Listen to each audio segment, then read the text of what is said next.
You know that feeling when you're reading a masterpiece and you just know there's some hidden logic to it? Something deep that connects the author's real life to the world they built on the page? Well, today we're going to dig into a really fascinating model that shows exactly that, how a writer's life becomes the very blueprint for their greatest works. So, what's the secret sauce? What's the link between the trauma of war, the anxiety of a collapsing empire, or the pain of a difficult childhood, and a novel that people are still reading centuries later? Turns out there is a blueprint, a kind of psychological architecture, and we're about to lay it all out. All right, let's dive right in. The first big idea we need to get our heads around is something the model calls the strain package. Now, just think of this as the bundle of raw materials, the intense pressures that every great writer has to work with, whether they're conscious of it or not. See, the key here is that this isn't just about one bad thing that happened to them. A writer's strain package is the total sum of all the pressures pushing in on them.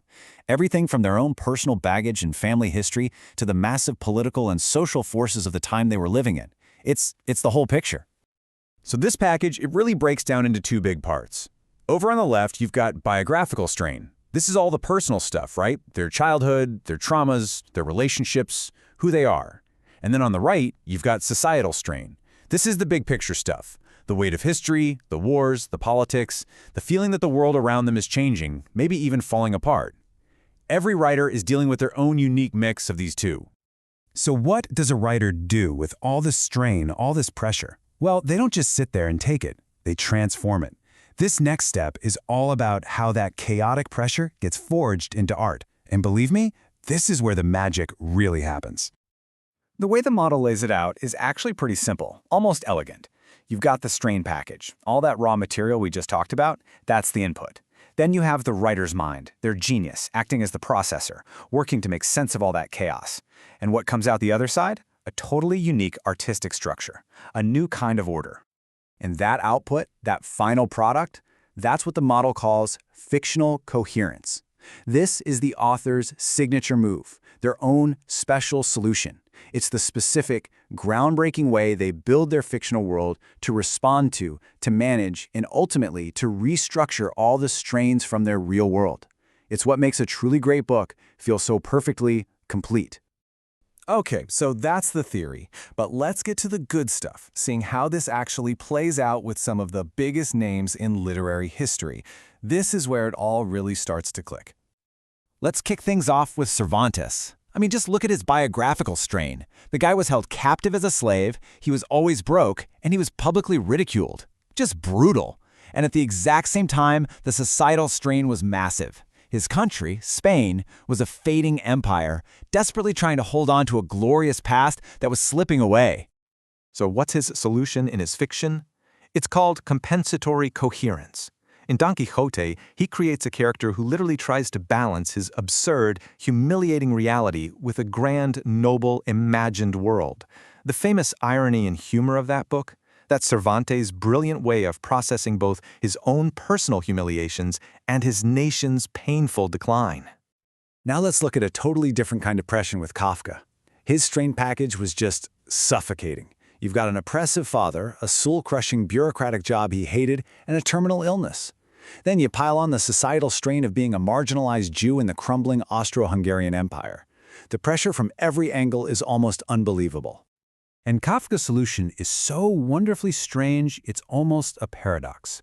He creates something called disintegrative coherence. He doesn't try to fix the bizarre, broken world he sees. No.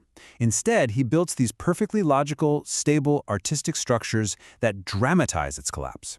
He takes the absurdity of it all and makes that the organizing principle of his art. It's absolute genius. And finally, let's take a look at Virginia Woolf. Her biographical strain included these lifelong struggles with depression and the long shadow of childhood trauma.